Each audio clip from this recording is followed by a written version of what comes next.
2 hours to the grandparents' farm, and all night Glenn refuses to be a big boy.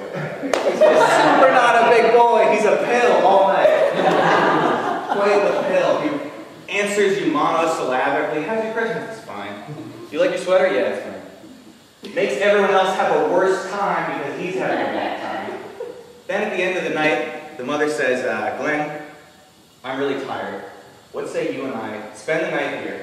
We'll wake up in the morning, we'll have breakfast, we'll drive home, it'll be great. Glenn is also tired, but he's angry at his mother. And he wants to make shit difficult for her. So he goes, actually, I want to go home. I would like to sleep in my own bed tonight. It means a lot to me. Really, I'm tired. It's a very long drive. We have beds here we could sleep in. He goes, no, I want to go home Christmas Eve. I'd like to go home Christmas Day. Glenn's grandfather is standing there, and he sees what Glenn is doing, and he decides to teach Glenn a lesson, so he sides with him. He goes, yeah, you guys should drive home. Go on, honey. Drive Glenn home. We'll see you some other time. Have a good night.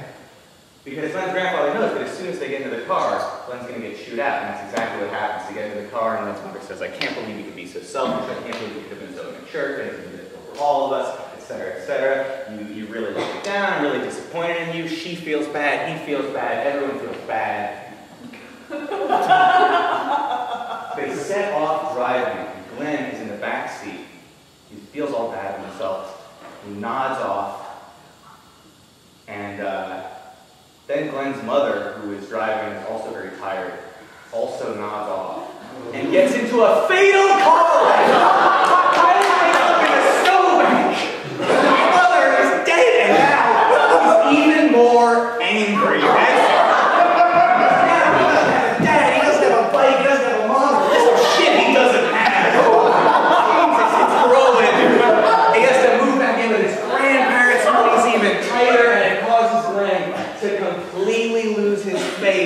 God and humanity. He decides that if there is a God, God is an asshole. God doesn't care about him. God's taken everything from him. Everyone who's ever relied on has let him down and abandoned him. There's nothing for him in his life anymore. He's 9 years old and his life is over before it started. And he feels so angry at this world and at this God that has let him down that he decides to take revenge on everything by making himself as unpleasant as possible. He's just a really difficult person to be around. That's how you rebel when you're a 9-year-old. He's disruptive in class, he's not nice to his peers, he purposefully exhibits sins, jealousy, gluttony, things like that. He thinks sinful thoughts in church, he talks back to his grandparents, he tries to make himself the embodiment of awful things. He retreats into himself. He spends an increasing amount of time alone, out in the fields near his grandparents' farm, brooding. And it is while he is out in these fields brooding that he meets this creepy old man. Old man, the character is written really ambiguously. This old dude is either an angel or a pedophile. There's no it is one or the other, because he only shows up when Glenn is completely alone. Abandoned barn or something. And then suddenly the writing will always be like, and then I felt a strong, confident hand on my shoulder. I looked up and I saw an old man smiling down at me with a twinkle in his eye. So clearly, there's something going on with this dude. And he always knows way more than it's appropriate for him to know in a given situation. He's always standing there leaning on a pitchfork going, hey there, Sonny, how was school today? You know, you shouldn't blame yourself for your mother's death. School was great. At this point in time, Glenn's only friend his own age is this rich kid. His name is Terrence. I think his name is Terrence. I remember his name being Terrence. Even if it wasn't, his name is Terrence. And this rich kid, he's got everything that he wants. He's got everything that he wants. His parents throw money at him and give him whatever he asks for. But he's not really happy because they don't really love him. This child is a walking moral. And the moral is completely lost upon Glenn. Glenn thinks that because this kid has everything he wants, he must be happy. Glenn completely externalizes the idea of happiness and attaches it to things. And he sees this kid who has all these things, who has 2 parents, and all the belongings that he wants, and he sees himself with comparatively very few things. And he decides that because he doesn't have these things, he could never achieve anything, he could never move forward, he could never be happy at all. And he becomes filled with contempt for his grandparents' modest way of living.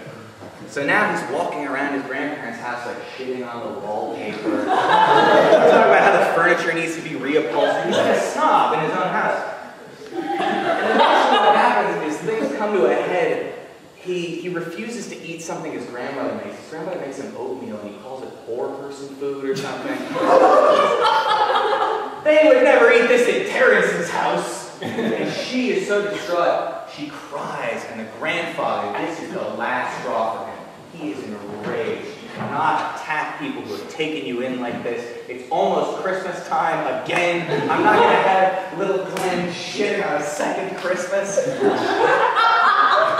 And so Glenn and the grandfather have what I can only describe as a battle of wills. It's really weird because in the text it's clear that you're supposed to be on the grandfather's side, but the way that he goes about it, he like locks Glenn in a room with him and he goes, all right, now I'm going to yell at you until you think the way I think you should think. So the scene is just Glenn in a chair and his grandfather's going, God loves you. Everybody loves you. We're all here. Glenn's going, no, nobody loves me. God has turned his back on me. God's taken everything from me. There's nothing for me in this world. My life is over. And the grandfather goes, no, you have to try. Happiness comes from within and God. And Glenn goes, I don't have anything. God's taken my parents. God's taken everything from me. I don't have a dad. I don't have a bike. I don't have a mom. The things that matters about everyone cares about you. You have a life here. We're trying to move forward. You have to pick yourself up and go on. And Glenn goes, I tried to do that. I tried for 3 years. I prayed and I was good and I just wanted a bike. All I wanted was one thing that I put my entire being into, and God and my parents, everyone I've ever relied on, they couldn't even get me this one simple thing. And Glenn's grandfather goes, shut up, Jesus Christ! Oh my God, shut up! Oh my God! Come with me! Come with me! Come with me! And he takes Glenn with him down into the garage. They get down into the garage there.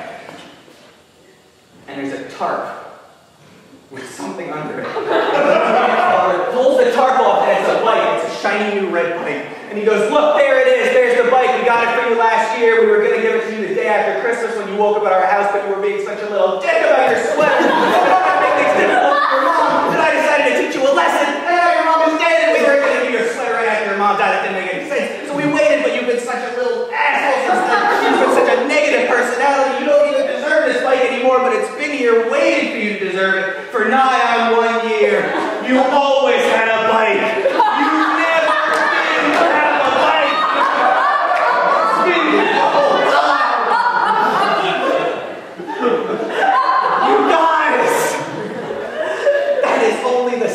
Most fucked up revelation in his story.